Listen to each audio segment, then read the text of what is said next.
সাইয়্যিদাতুনা উম্মে সালামা রাদিয়াল্লাহু তাআলা আনহা, ওনার স্বামীর নাম আবু সালামা। শ্রেষ্ঠ দম্পতি, শ্রেষ্ঠ ফ্যামিলি। প্রথমে হিজরত করেছিলেন হাবাসায়, পরে হিজরত করেছেন মদিনায়। উহুদ যুদ্ধের পরে ওনার স্বামী আবু সালামা ইন্তেকাল করলো, শহীদ হলো। সুবহানাল্লাহ পড়েন। যখন আবু সালামা ইন্তেকাল করলো, উম্মে সালামা রাদিয়াল্লাহু তাআলা আনহা কেঁদে কেঁদে হায়রান। আর নবীর শিখানো বাণী অনুযায়ী তিনি বারবার পড়ছিলেন ইন্না লিল্লাহ। কি পড়ছিলেন? মুই কই যামু, কি হরমু, এগুলো বলে নাই। কি বলছে? ইন্না লিল্লাহ। যেহেতু বিশ্বনবী বলেছেন, কেউ যদি বিপদের প্রথম ধাক্কায় পড়ে ইন্না লিল্লাহি ওয়া ইন্না ইলাইহি রাজিউন, আল্লাহুম্মা আজুরনি ফি মুসিবাতি ওয়া আখলুফ লি খায়রাম মিনহা, তাহলে এই বিপদে যে সে যা হারালো তার চেয়ে শ্রেষ্ঠ কিছু দিয়ে আল্লাহ তার বদল দিয়ে দিবে।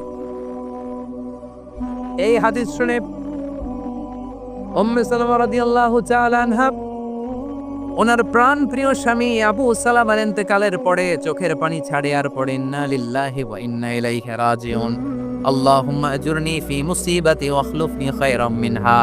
বারবার এই দোয়া পড়ে চোখের পানি ছাড়ে, এই দোয়া পড়ে চোখের পানি ছাড়ে, আর মনে মনে বলে আবু সালামার মতো ভালো মানুষ মদিনাতে নাই। আবু সালামার চেয়েও ভালো মানুষ মদিনাতে নাই। তার চেয়ে ভালো মানুষ কি করে আল্লাহ তাআলা আমারে দিবে? তার চেয়ে ভালো মানুষ তো আমি মদিনাতে দেখি না। চোখের পানি দিয়ে বুক ভাসায় আর নবীর হাদিসের উপর আমল করে পড়ে ইন্না লিল্লাহি ওয়া ইন্না ইলাইহি রাজিউন, ইন্না লিল্লাহি ওয়া ইন্না ইলাইহি রাজিউন। পড়তে পড়তে চোখের পানি ছাড়ে আর চিন্তা করে বিশ্বনবী বললেন, এই দোয়া পড়লে যেটা হারালাম তার চেয়ে ভালো কিছু দিয়ে আল্লাহ পুরস্কার দেয়। আবু সালামার চেয়ে ভালো মানুষ মদিনার মধ্যে আর কে হতে পারে? কি আজীব তামাশা, কি অবাক করা ঘটনা। কিছুদিন পরে দেখা গেল সাইয়্যিদুল মুরসালিন রাহমাতাল লিল আলামিন স্বয়ং বিশ্ব নবী উম্মে সালামাকে বিয়ের প্রস্তাব পাঠিয়েছে। স্বয়ং বিশ্ব নবী উম্মে সালামা রাদিয়াল্লাহু তাআলা আনহাকে বিয়ের প্রস্তাব পাঠিয়েছেন। উনি রাজি হয়ে গেলেন, বিয়ে হয়ে গেল। উনি হয়ে গেলেন উম্মুল মুমিনিন, আমাদের মা, পুরো মুসলিম উম্মার মা। চিৎকার করে বলেন আল্লাহু আকবার। তাহলে আমার প্রাণ প্রিয় ভাইরা, বিপদে পড়লে আমরা পড়বো ইন্না লিল্লাহি ওয়া ইন্না ইলাইহি রাজিউন, আল্লাহুম্মা আজুরনি ফি মুসিবাতি ওয়া আখলুফ লি খায়রাম মিনহা। পড়বেন না? যারা যারা বিপদ আসলে এই দোয়াটা পড়বেন এখন থেকে, আওয়াজ করে ইনশাআল্লাহ বলেন। যা হারাইছেন তার চেয়ে শ্রেষ্ঠ জিনিস দিয়ে বদলা দিবে কে? বিশ্বাস হয়? একটু সন্দেহ লাগে মনে ভাই, একটু সন্দেহ আছে? যাদের বিশ্বাস হবে তাদেরকে আল্লাহ উত্তম বদলা দেবে, ঠিক কিনা বলেন? তাহলে বিপদে পড়লেই প্রথমে আমরা এটা পড়ব। দোয়াগুলো যদি এখন মুখস্থ না হয়, এই যে রেকর্ডিং হচ্ছে, পেয়ে যাবেন, কালকেই পেয়ে যাবেন। শুনে শুনে মুখস্থ করবেন। আমার মায়েরা, আমার বোনেরা, আপনাদের জন্য 3টি মাঠের অ্যারেঞ্জমেন্ট করা হয়েছে, আমি জানি। আপনারা এই দোয়াগুলো পড়বেন, আপনার স্বামীকে শেখাবেন, সন্তানকে শেখাবেন, আপনার পুরো পরিবারটাকে জান্নাতের টুকরো বানিয়ে দিবে কে? তাহলে বিপদ আসলে প্রথমে কি পড়তে হবে এটা জেনে গেলাম। এরপরে বিপদ আসলে নিজেকে কি করে আল্লাহর কাছে সঁপে দিতে হয় এটাও জানার দরকার আছে না নাই? বিপদে প্রথমে ইন্না লিল্লাহ পড়লাম, ধৈর্য ধারণ করলাম, বিপদ থেকে উদ্ধারের সর্বোচ্চ চেষ্টা করলাম। আমার কাজ যখন শেষ, তখন আমি আমার এই বিষয়টা আল্লাহর কাছে সঁপে দিব। কার কাছে সুপর্দ করব? কার কাছে? বিপদে বললে কেমন করে নিজেকে আল্লাহর কাছে সঁপে দিতে হয়, আসুন সাইয়েদনা ইব্রাহিম আলাইহিস সালামের জীবনী থেকে জানি। আল্লাহর খলিল ইব্রাহিম আলাইহিস সালাম আমাদের মতো সমাজ ব্যবস্থা পায় নাই। আমরা জন্মের পরে আমাদের কানের ভেতরে আজান দিয়েছে কে? একামত দিয়েছে কে? আমাদের বাপ-দাদারা আমাদের কানে আজান দিয়েছে কি? দেয় নাই। আমাদের জন্মের পরেই তো আজান, একামত, বাড়ির পাশে মসজিদ, প্রতিদিন আজান, জুমার খুতবা, প্রতি মাসে মাসে তাফসিরুল কোরআন মাহফিল, মসজিদ, মিনারা, অভাব নাই, ঠিক কিনা বলে? আপনি যেই সুন্দর ইসলামিক এনভায়রনমেন্ট পেয়েছেন, আমাদের ইব্রাহিম খলিল, উনিও কি এরকম পেয়েছিলেন? উনি জন্মের পর পরে ওনার কানে আজান দিছে কেউ? আমার প্রিয় ভাইয়েরা, আগা গোড়া একটা শিরকি পরিবেশ উনি জন্মগ্রহণ করেছে। উনি ছাড়া ওই তল্লাতে একজনও আল্লাহর উপর বিশ্বাসী না। কল্পনা করতে পারেন? গোটা তল্লাটে, গোটা দেশে বিশ্বাসী মুমিন, আল্লাহর উপর বিশ্বাস স্থাপনকারী কয়জন? সবাই বলেন কয়জন? বাকি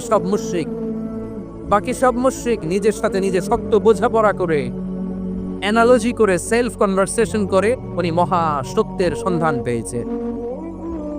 উনি আকাশের তারা দেখে ভাবে মনে হয় এটাই আমার খোদা, পরে দেখে তারা নাই, মনে মনে বলে না তাইলে এটা না। আবার চাঁদ দেখে বলে চাঁদটা বড় মায়া লাগে, মনে হয় এটাই আমার রব, পরে দেখে চাঁদও নাই, কয় না এটা না। এরপরে দ্বিপ্রহরের জলজলে সূর্যটা খা খা করে গোটা পৃথিবীটারে রৌদ্র দিয়ে তাতিয়ে রাখে। তিনি ভাবলেন মনে হয় এটাই আমার রব, কারণ এটাই তো সবচেয়ে বড়। কিন্তু বিকেল বেলা ওই সূর্যটাও যখন চলে যায়, সাইয়েদনা ইব্রাহিম বলে না এটাও তো নাই, আমার খোদা যদি আমার ছেড়ে চলে যায়, বিপদে পড়লে আমারে উদ্ধার করবে কে? এভাবে নিজের সাথে অ্যানালজি, সেলফ কনভারসেশন করতে করতে করতে তিনি মহাশক্তির সন্ধান পেয়েছেন। সুবহানাল্লাহ পড়েন। সব শেষে তিনি ডিসিশন নিয়ে ঘোষণা দিলেন, ইন্নী ওয়াজ্জাহাতু ওয়াজহিয়া লিল্লাযী ফাতারাস সামাওয়াতি ওয়াল আরদা হানিফান ওয়া মা আনা মিনাল মুশরিকিন। নিশ্চয় আমি এমন সত্তার দিকে মনোনিবেশ করলাম, মুখাপেক্ষী হলাম, যিনি আকাশ বানিয়েছেন, জমিন বানিয়েছেন, আমি মুশরিক নই। সুবহানাল্লাহ। পারতেন, আপনি পারতেন? কেউ নাই, লক্ষ লক্ষ মুশরিক, আপনি একা। ওনার মতো এরকম বিচক্ষণতা দিয়ে আল্লাহরে খুঁজে পাইতে পারতেন আপনি? কি নবী ছিল, আল্লাহকে খুঁজে পেয়েছে। যখন আল্লাহর ইবাদত শুরু করলো, এই কথা ছড়ায় পড়লো চারদিকে। নমরুদ সাইয়েদনা ইব্রাহিমকে ডেকে পাঠালেন। নমরুদ বলে, ইব্রাহিম তুমি নাকি মূর্তির পূজা না করে কোন নতুন রবের ইবাদত করো, কে তোমার রব? সাইয়েদনা ইব্রাহিম বললেন, রব্বি আল্লাযী ইউহয়ী ওয়া ইউমীত, আমি এমন রবের ইবাদত করি যিনি জীবন দেন, যিনি মৃত্যু দেন।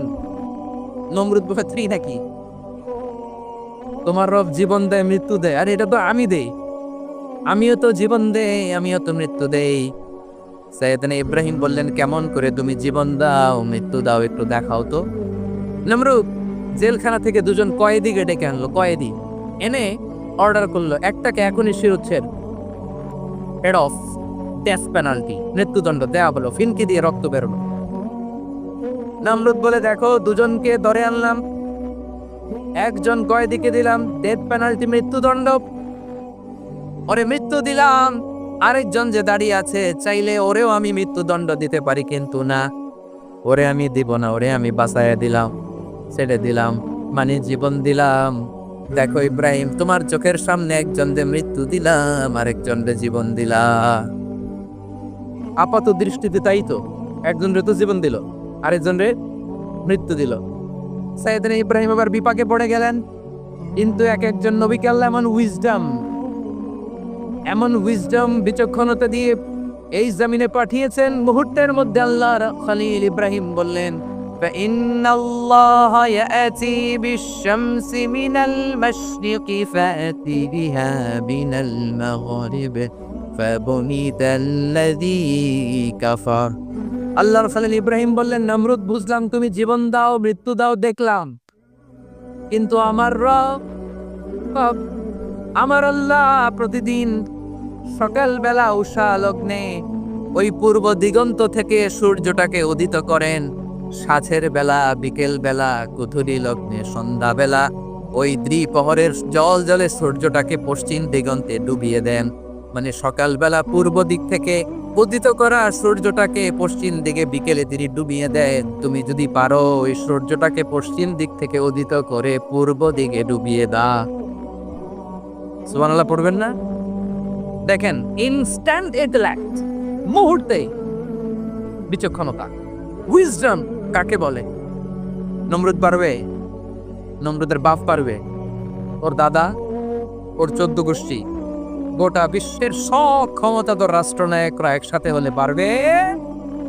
বা বুহিতাল্লাযী কাফার পারে নাই, ব্যর্থ হয়েছে। এবার তেলে বেগুনে জ্বলে উঠেছে, রেগে মেগে আগুন বলে, ফালকুহু ফিল জাহিম, ওর সাথে তর্ক নাই, না পেরে তো এবার এটা আগুনে ফালা। বিশাল বিশাল গাছ কেটে লাকড়ি এনে আগুনের কুণ্ডলি বানানো হলো, দাও দাও দাও দাও করে আগুন জ্বলে। আল্লাহর খলিল ইব্রাহিমকে আগুনে নিক্ষেপ করা হবে। আল্লাহর খলিল সাইয়েদনা ইব্রাহিমের হাতের মধ্যে রশি দিয়ে টাইট করে বাঁধা হলো, পায়ের মধ্যেও টাইট করে রশি দিয়ে বাঁধা হলো। আল্লাহর খলিল ইব্রাহিমকে আগুনের কুণ্ডলির মধ্যে ফেলা হবে। অমিয়া, আপনি যে বিপদের কারণে ভয় পান, হতাশ হন, এটা কোনো বিপদ ওনার বিপদের সামনে? পটুয়াখালী আওয়াজ করে বলুন, সৈয়দনা খলিল ইব্রাহিমের বিপদের সামনে আমাদের বিপদগুলো কোনো বিপদই না, এটা কোনো বিপদই না। হাত পা বেঁধে টাইট করে নিক্ষেপ করা হবে, সিম্পলি ফেলা যাবে না, কারণ দাও দাও করে দ্য ব্লেজিং ফায়ার, এমন আগুনের কুণ্ডলি, কাছে যাওয়া যায় না, আগুনের উত্তাপে নিক্ষেপ করা হবে। হাতে রশি বেঁধে পায়ে রশি বেঁধে আল্লাহর খলিল ইব্রাহিম আলাইহিস সালামকে আগুনের মধ্যে নিক্ষেপ করা হবে। এটার বলে অগ্নি পরীক্ষা। উনি অগ্নি পরীক্ষার সম্মুখীন হয়েছেন, এজন্য কঠিন পরীক্ষাকে আমরা অগ্নি পরীক্ষার সাথে তুলনা করি, ঠিক কিনা? সাইয়েদনা জিবরাইল এসে বললেন, ও আল্লাহর খলিল, ওরা তো আপনার হাতও বেঁধে ফেললো, পাও বেঁধে ফেললো, নড়াচড়ার সুযোগ নাই, বলেন আমি জিবরিল ফেরেশতা আপনার জন্য কি করতে পারি? আল্লাহর খলিল ইব্রাহিম বলেন, ও জিবরাইল, তোমার কাছে আমার কোনো যাওয়া হওয়া নাই। সুবহানাল্লাহ বলেন, তোমার কাছে বলার কিছু নাই, তোমার সাহায্যের আমার দরকার নাই। সাইয়েদনা ইব্রাহিম আলাইহিস সালামকে হাতে পায়ে রশি বেঁধে হাত পা বাঁধা অবস্থায় জ্বলন্ত অগ্নিকুণ্ডে যখন নমরুদের দলবল নিক্ষেপ করবে, আল্লাহর খলিল কিভাবে নিজেকে আল্লাহর কাছে সঁপে দিয়েছেন, পটুয়াখালীর ভাইরা খেয়াল করে শুনুন। হাত পা বেঁধে আল্লাহর খলিলকে যখন নিক্ষেপ করা হবে, তিনি মুখ ফুটে বলে ফেললেন, হাসবুনাল্লাহু ওয়া নি'মাল ওয়াকিল। হাসবুনাল্লাহু ওয়া নি'মাল ওয়াকিল, আমার জন্য আল্লাহই যথেষ্ট,